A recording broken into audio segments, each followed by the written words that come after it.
let's get one last question here on the show this week, Jim. This one was sent in by Supermark, and the subject line is, corny is Jim Hurd's bastard love child. All right. Automatically endearing me to the writer in question. Supermark. In the 1980s, given the propensity for blading and the promiscuous lifestyle of the boys, did the HIV scare have any impact on the wrestlers? Were any individual wrestlers suspected of having HIV? By the way, just kidding on the subject line, but corny does have a resemblance to Bill Watts. Thanks for keeping the memories alive. Well, I'm not sure I like either one of those comparisons physically as far as fucking attractiveness or what. Nevertheless, no, because what was it until the late 80s, I think guys just assumed that, everybody that had AIDS was gay and lived in San Francisco. That was what the fucking prevailing, stereotype was, right? I don't think it until Rock Hudson died and then people started learning and finding out the facts and everything. I don't think a lot of guys thought, and with the rats, they didn't expect women to have AIDS because it was a gay thing, right? That was all the publicity. And when was it? Can you remember? Because you're younger than I am, but you also got a better memory. When was it that people actually started figuring out and reporting and hearing in the news the real scoop on who would have AIDS or how you could get it or the real shit?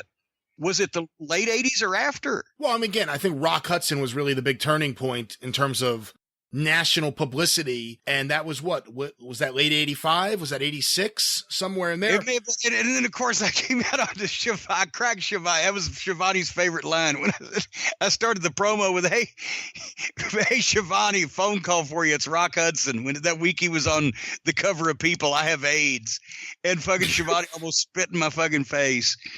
Lanny Poffo on Memphis TV in 1984, of all people, Lanny Poffo. He's doing some promo about the Rock and Roll Express, and he's like, the Poffos are going to do to the Rock and Roll Express something very similar to the disease they call AIDS. We're going to turn fruits into vegetables. On live TV in Memphis. Yeah. Oh, boy. All right, then. Anyway, so the point is, no, I think the guys, I don't recall anybody fucking freaking out until the 90s when you found out you were supposed to freak out in some instances. But, then I was always dealing with guys that were pretty much, it wasn't independent shows. I wouldn't have, been letting some guy on some fucking show from Kansas, or whatever the fuck bleed all over me. But in a lot of cases, it was still guys that knew other guys and were in territories together, what the fuck, and it wasn't a big deal, and it didn't get to be a big deal till the 90s. And plus, everybody was going to continue to fuck everything as much as they possibly could. I think so.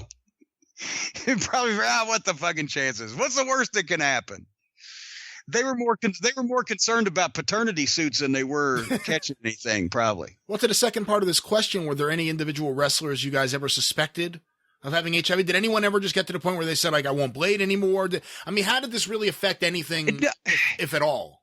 Well, in my I'm sure it's happened, but in my personal experience of either being around, I'm trying to think of when we ever suspected anybody had something. Fucking, I hate to say it, but I think it's been in the book.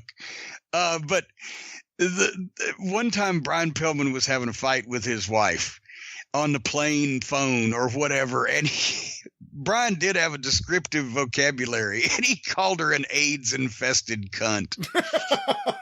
But this was in private conversation, right? And one of the other guys overheard and kind of took that seriously. I don't want to name any names, but there was an issue there. And I guess who is the only guy I can think of in the years of Smoky Mountain Wrestling to tell me that he couldn't blade? The only guy in the years, I'm trying to think who I didn't see with blood on their head. It can't be the Bullet. I have no idea. The Mongolian Stomper. Really? But with a good reason, because his real job then was transporting those prisoners from jail to court, and etc. And he said they do have shit. And we know it, and I can't. And I said, Archie, I understand. And nobody ever noticed. His opponents got juice. He did, it wasn't wrestling related was his reason. So his opponents got juice, and everybody, Stomper's wild and crazy, regardless of whether they're bleeding or not. They imagine the blood. And then, of course, Horner, secondarily, I should say that he got it begrudgingly on a time or two, but he told me his wife, Allison, didn't like it when he got juice. So he wanted to be a babyface in a fucking East Tennessee territory, and his wife didn't want him to get juice. Well, with that, the drive-thru has closed. Yeah, with that, my company was pretty much closed. Thanks, Horner. Let's end on that note. Fucking non-drawing motherfucker couldn't draw if you dipped him in glue and drug him through Fort Knox with goddamn construction paper and green crayons. He couldn't draw money. Not the last run-in Mr. Cornette would have with Tim Horner's wife impacting the show. But go to YouTube. Go to for YouTube. More information. Epic, I believe, was the term burial of Tim Horner. And thank you very much, ladies and gentlemen, for making the drive-thru, Corny's drive-thru, the number one cult cast in all of cult casting, except for the Jim Cornette Experience, which is actually the number one show in all of cult casting. But thank you for making all of them so big.